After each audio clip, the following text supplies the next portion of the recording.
Regrettably, we have come to a point where the necessary capacity to make the just transition, a phrase that you know well here in South Africa, the just energy transition, is no longer within our power alone.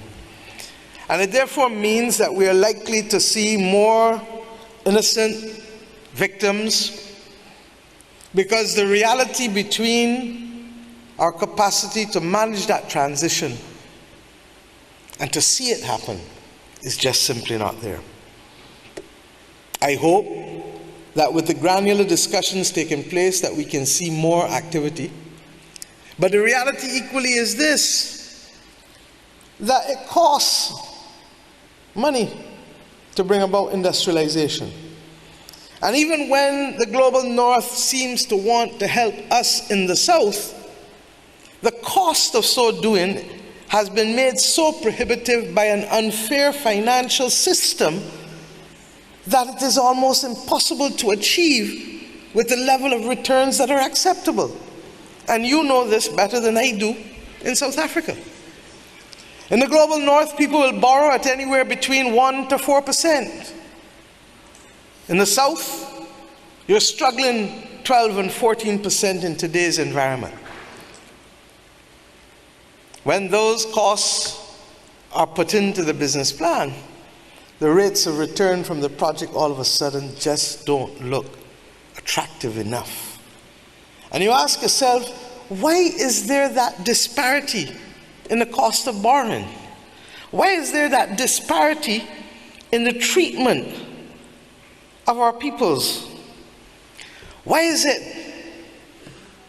that during the emerging market crisis, the international financial institutions promoted a constant prescription of currency devaluation and higher interest rates and fiscal austerity and an end to public bailouts? And there were sharp contractions and increases in poverty we saw in the nations who were so affected. But when their countries became the subject of the crisis, all of a sudden the prescription was different. No devaluation, zero interest rates, fiscal expansion, massive bailouts. You only need to recall what happened in 2008. You don't have to go much further. In fact, the fact that we are seeing interest rates rise from zero tells you and reminds you of where it went because of the last crisis. The disparity in treatment, regrettably, is one of the remaining consequences of the colonial order. And we in the South have to determine whether we will continue to be victims of a process that was supposed to have been dismantled in the post-World War II era, with your own country coming almost 50 years after because of the apartheid system. It is simply not good enough. And we have, therefore, to change the discourse, not just to climate alone, but to the financial system that is underpinning and preventing us from being architects and craftsmen of our own destiny, rather than simply awaiting the handouts from others in the global north.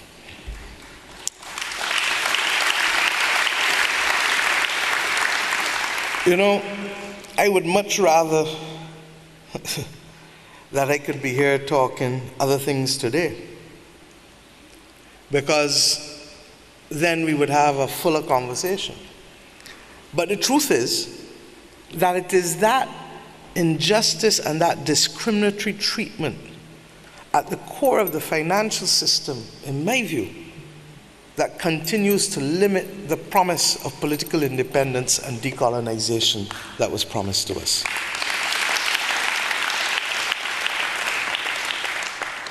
Those who expect more of Madiba expect more because their own personal financial and economic circumstances have not moved with the pace that they might otherwise have accepted. or expected. And it is for that reason that I believe that if ever there was a moment in time for the Global South to rally around a cause, it is now. There are at least 50 countries who stand on the verge of a debt crisis as we speak today. It does not give me any comfort to say that the worst may yet still be before us. And I say so because one of the things that is necessary for those same younger people who wonder about Madiba's role is that the first thing we need to do is to moderate expectations and to bring context and reality to all that we do in today's world in this moment of a polycrisis. I spoke already about the inflation. I have not yet spoken, but perhaps should, about the Sustainable Development Goals, which is just simply our desire to have a better life. And those are being frozen as the numbers who are going back into poverty increase, as the numbers who face food insecurity increase. And at the core of it, I submit to you, are a few things that we need to do differently.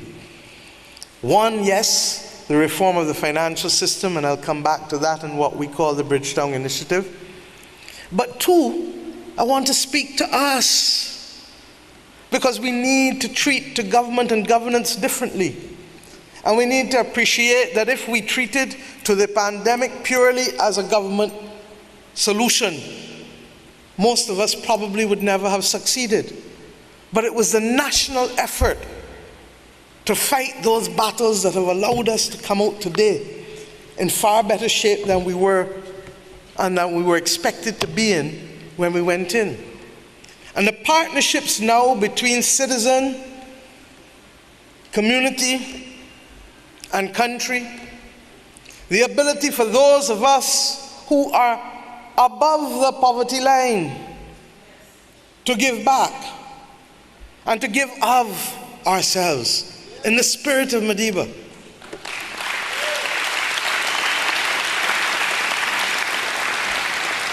To recognize that it is not to government alone that this charge must fall, and that our ability to help people through the cost of living crisis is within our capacity, in a way that the climate crisis is not immediately within our capacity. But we need to be strong to fight the climate crisis. And if we don't fight the cost of living crisis as we fought the pandemic, we will be that much weaker in being able to emerge successful and resilient from the climate crisis. I ask us to ponder on these things because too often in today's world there is the determination that let us look to someone else and look at someone else for the solution. When in truth and in fact, our capacity and capability of working together can make the difference between whether someone sleeps easy at night, whether someone eats during the day, whether someone has access to shelter. And I do hope that when combined, yes, with the monetary measures that must be put in place, quantitative tightening, increasing interest rates, suppressing demand, bringing about hardship in order to be able to make the patient better. Where I come from, I don't know whether you had a cough medicine here called Buckley's, but we had one in Barbados called Buckley's. It tastes bad, but it works. And that was what your parents would tell you every day. It tastes bad, but it works. And regrettably, to control the cancer of cost of living, it is going to require some suppression of what we do in order to tame the prices back down so that your salaries don't evaporate in the air. But these conversations cannot be captured in 60-second sound bites or 4-inch columns. And therefore, we inhibit ourselves from being able to be successful in solving these problems because we don't have the difficult conversations with each other globally anymore, because we are into a world of narrowcasting, we're into a world of social media, we are into a world where we do our own thing in our own way when we want, without reference to whether that will allow us to sustain the journey. Could you imagine if that was the approach of Madiba, where you would be standing in South Africa today? Could you imagine if that were the approach of those others who fought, like Walter Sisulu and Oliver Tambo and all of the others? Where would you be today? But even when we get rid of that cost of living issue, the other reason why we need to reform the financial system is because we actually do need money to invest in human development. We're not a one crisis or a one issue person. Even if we think we're only doing it for climate, the reality is, as I said in Sharm el-Sheikh this week, we cannot depend on the financing of education and healthcare with 7-year money and 10-year money anymore, because it simply will not allow us to provide the best possible education to our children, who, quite frankly, deserve it. And if there was anything that I could wish for globally, it would be a global minimum floor for the provision of education and health care to all citizens under the age of 18 years old.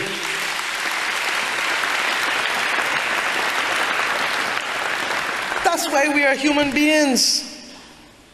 We don't come on this earth just to individually prosper and see others suffer. And you here know it more than most because of your struggles. And if we can therefore ensure that if we can borrow at reasonable rates of interest, the savings in the interest will finance many of the social programs that now go lacking in our societies because of an unfair financial system. I'm not talking about yesterday, when the debt crisis has gotten worse, but 2 years ago, Greece and Ghana, same credit rating, but Greece borrowing at a fraction of what the government of Ghana could borrow on the international capital markets. For what reason? Because one is in Africa and one is in Europe? Geography? I do know about the safe assets, yes, but the safe assets are a construct of the international financial architecture that does not see us, does not hear us, and does not feel us.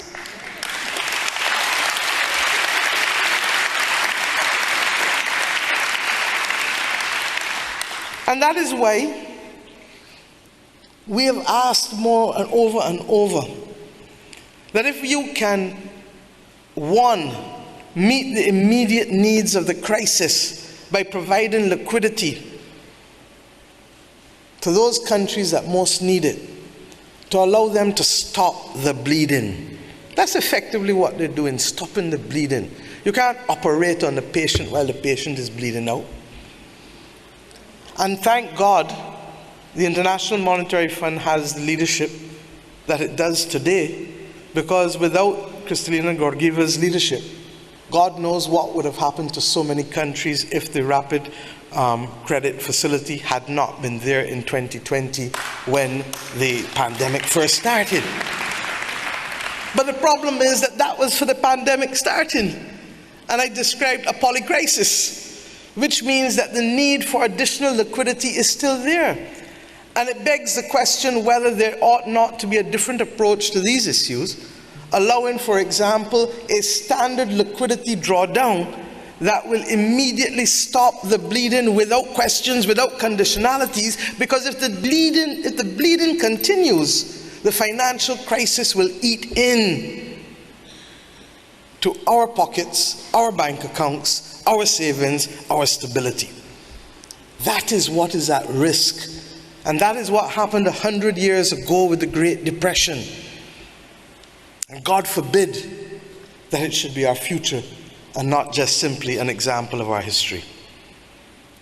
Similarly, we believe that it is important that the multilateral development banks and the World Bank, otherwise known as its proper name, the International Bank for Reconstruction and Development, needs to exercise greater risk appetite and to step up to the plate where it has not been sufficiently found during this polycrisis moment. Our countries cannot do it alone. And I don't say so with any rancid tone in my voice. I say so more as a plea now at this stage. The International Bank for Reconstruction and Development of the 20th century, with the crises of the 20th century, cannot be the International Bank for Reconstruction and Development of the third decade of the 21st century, when the crises are different. You may ask why I'm spending so much time on these issues.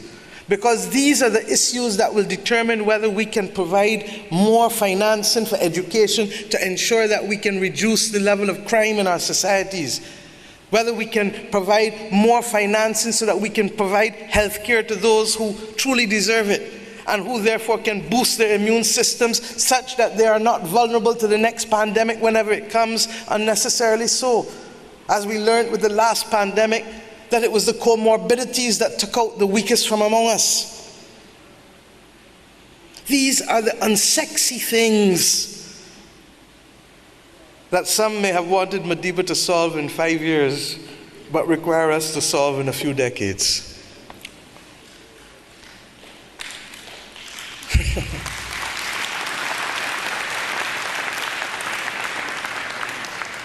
And then there's the other unsexy issue of special drawing rights. Because when we ask the multilateral development banks to expand their lending to us at concessional rates, we realize that yes, they can, as the capital adequacy framework recommends from the G20 countries, they can sweat their balance sheets a little more. But in addition to that, they probably will need the benefit of the special drawing rights to be able to expand their lending significantly as well. And as they do that, we ask them to remember that 70% of the world's poor do not live actually in low-income countries. They don't live in poor countries. 70% of the world's poor live in middle-income countries. And when you exclude middle-income countries from being able to borrow, you are effectively condemning the poor in middle-income countries to remain in poverty for the rest of their lives and to cement an intergenerational poverty. That is what we fight for. The notion that Barbados, Bahamas, and the Maldives cannot borrow as a right from the World Bank in today's world in a climate crisis is so preposterous that it tells us that we need to reset and recalibrate urgently if we are to prepare for fighting these battles. My friends, you know, those last two things or three things that I spoke about are part of the Bridgetown Initiative. I've tried to break them down into simple terms because it is important that the energy comes from you as well to be able to say that this is a battle that must be won. Apartheid remained when it was the province of those in diplomatic arena and politically charged rooms, cloistered, even the UN. But when the children of this country determined that they were not going to be those guinea pigs to be forced into the language of Afrikaans and took their future into their own hands and had a level of militancy that said, not another generation, the battle changed and the conversation changed. The climate crisis is no different. And if we are to ensure that these same children and their children and their children are to live appropriately in today's world, then it is critical that this battle now be embraced at different levels. I can't imagine it would have been easy for Madiba to learn Afrikaans, either emotionally or technically. But he did it. Because in mastering the language and mastering the understanding of the culture, he was able to navigate his way out of 28 years of imprisonment.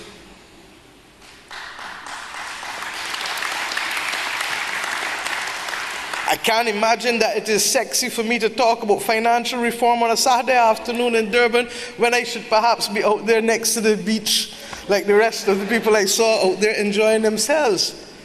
But if we are going to win this battle, then you need to learn what special drawing rights are.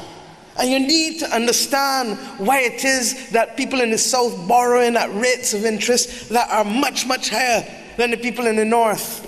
And you need to understand why the policy prescriptions for countries in the North, when they face financial crises, are different from the countries in the South. And you need to ask yourselves, what is the common thread? Especially at a time when many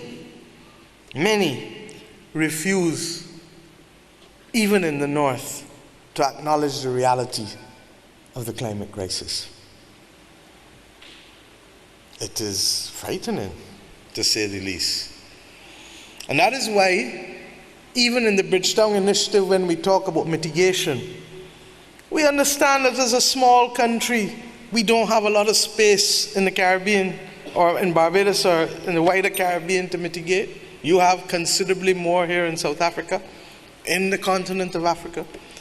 But our belief is that mitigation, wherever it takes place on this earth, is necessary. And that mitigation, yes, can be driven by the private sector, and yes, mitigation will more attract the language of capitalists who see returns, and there's nothing wrong with that. And we must encourage mitigation. But what we say is that the mitigation ought to be something where we create a special climate mitigation trust, invest it with $5 trillion coming out once again of the SDRs, but allowing projects to bid from wherever they are on this earth, from here in KwaZulu-Natal to wherever else, to be able to help bring down the changes and the impact of the greenhouse gases. Because mitigation is valid and relevant wherever it takes place on the earth. And therefore, there should be no geographical limitations to where mitigation can take place. Now, we can't be fairer than that, because we're not asking purely that the money come to us for mitigation. We're saying do it wherever. But what must happen is that you must do it. And regrettably, what we are still getting is the standoff. And the standoff comes because mankind is so consumed with the geopolitics of today's world that we are forgetting the reality of the planet on which we live. And it is sad, because at the end of the day, time waits on no one. And the climate equally is not waiting on anyone to minimize its impact on our living and our way of life. The reality also is that justice demands that someone pay, particularly when countries who have no capacity to pay, no fiscal space, no balance sheet, cannot do so. And that is the big debate that now stands before us. Earlier this week, you may have heard me say that it is a major achievement that loss and damage has gotten finally on the agenda for conversation. Not that we've resolved it, not that we've settled the mechanism for it, but it is at least on the agenda. And I say so because it took Denmark in September, and subsequently Scotland, New Zealand, and Belgium in the last 2 weeks, however modest, establishing loss and damage funds to begin to say to the rest of the North Atlantic world that this is an issue, this is a conversation whose time has come. And I want to put it very simply to you. Trevor, if I lived next door to you, and every day I am dumping on your property, and the money that you had to send to school your children, or to pay for medical care for your wife, all of a sudden now has to be taken up to clean up the property because you can't sleep at night, you can't eat food in peace, then you would say that I should be sued and that I must stand responsibility for the fact that I'm causing you to spend the majority of your earnings on being able just to live. Well, private law acknowledges it, and technically international public policy acknowledges polluter pays. But there is a fear of the developed world, the former industrial economies, I shouldn't say in the former, the industrial economies, the former colonizing powers, who knew how they got there, to accept liability because they believe that in accepting liability it will be open-ended. Well, as a former Attorney General, I say we don't ask you for open-ended liability, but what we do ask you for is justice. And what we do ask you for is to recognize that we too accept as reasonable people that this is not a matter purely for the government or the state, but that there are non-state actors, multinational corporations whose balance sheets far exceed that of many countries in the world, and whose balance sheets get there by reason of the same pollution, who have a responsibility to pay. And I'm not into the bashing or bashing it, that's not what I'm about. But the Bible talks to us about tithing, and the Quran speaks to us about giving back to those. And we simply say that if you are going to make 100 cents in profit, $200 billion in the last quarter alone, some estimates explain that they may even reach $2 trillion in 1 year in profits. Profits. Then you have a responsibility to put something on the table in a loss and damage fund for those who are now having to pay out.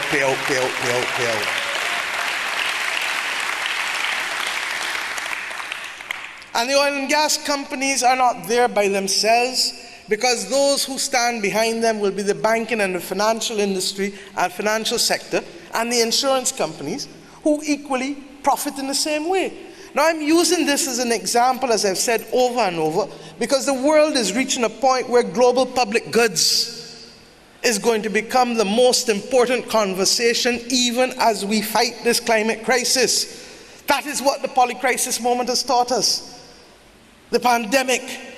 If we thought COVID-19 was bad, well, I'm here to tell you as co-chair of the Global Health Initiative that the antimicrobial resistance, the reality of your going to a doctor or dentist for filling of a cavity, or going to have a baby, that you are at risk of infection that could kill you now if your body no longer responds to the antibiotics, because there is a resistance that has naturally been built up, and the pharmaceutical industry has not brought a new antibiotic to the market in 22 years.